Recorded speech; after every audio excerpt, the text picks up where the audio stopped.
हाय नमस्कार सर्व YouTube family, कसे आहात? बरेच असणार, बरेच राहा. आजच्या दिवस तुमचा खूप खूप सुखा समृद्धीचा आणि खूप छान मस्त आनंदाच्या आरोग्याचा जावो ईश्वरचरणी प्रार्थना. तर चला, माझ्या गोड ताईंनो 3 दिवसापासूनचा व्हिडिओ काय येत नव्हता, कारण की तब्येत बिघडली होती माझी. अचानकच रात्री 12 वाजता माझी तब्येत बिघडली. माझ्या सुनबाईने दवाखान्यात नेलं मला. सुनबाईने राहिली असती तर आज माझं काय झालं असतं. तर सुनबाईने रिक्षा केली, मला दवाखान्यात नेलं. म्हणजे खूपच माझं इथं छातीत काळा निघत होत्या. इथं इथं दुखत होतं माझं आणि खूप म्हणजे श्वास घ्यायला पण मला खूप त्रास होत होता. श्वास पण घेतला जात नव्हता मला. अजून अर्धा तास जर नाही घेऊन गेले असते ना तर माझं इथंच काहीतरी झालं असतं. तर 3 दिवसापासूनची ॲडमिट होती. तर बघा, अजून पण सलाईन चालू आहे. अजून सकाळी जायचं आहे मला सलाईन लावायला. अजून 2-3 दिवस सलाईन लावण्यासाठी बोलवलेलं आहे. तर त्यासाठी 3 दिवस व्हिडिओ चाला नाही, पण म्हटलं चला माझ्या ताई वाट बघत असतील व्हिडिओची. व्हिडिओ का नाही आला म्हणून तुम्हाला सांगू.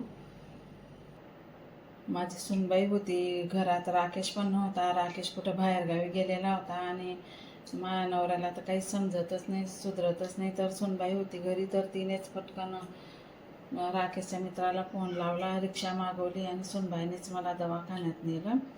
आज सुनबाईने राहिली असती तर मी पण इथं तुम्हाला दिसले नसती व्हिडिओमध्ये. तर सुनबाई होती म्हणून माझा जीव वाचला. मला अचानकच इथं कळा निघायला लागल्या. आणि कोण म्हणतं सून ही सून असते, मुलगी बनवू नाही शकत का? हो, बनवू शकते. आपण जर मुलीसारखा जीव लावला सुनेला तर ती पण आपल्याला आईपेक्षा जास्त जीव लावते.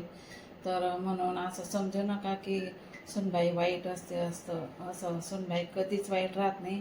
पण आपण पण तिला समजून घ्यायला पाहिजे. आपण जर समजून घेतलं तर मग ती पण आपल्याला समजून घेते. तर आज माझी सून नाही राहिली असती तर मी आज इथं तुम्हाला दिसली नसती, कारण की माझ्या इथं छातीमध्ये खूपच कळा निघत होत्या आणि खूपच पटकन तिने दवाखान्यात नेलं मला आणि पटकन तिथं ECG वगैरे काढला आणि पटकन माझा तिथं इलाज चालू केला. तर अजून 3 दिवसाचा कोर्स बाकी आहे. तर अजून 3 दिवस अजून सलाईन हातामध्येच आहे माझी. तर अजून 3 दिवस बाकी आहे. 3 दिवस लगोपाठ अजून सकाळ संध्याकाळ जायचं आहे आणि 3 दिवस तर दवाखान्यातच होते मी ॲडमिट. तर चला म्हटलं माझ्या गोड ताईंना व्हिडिओ टाकते.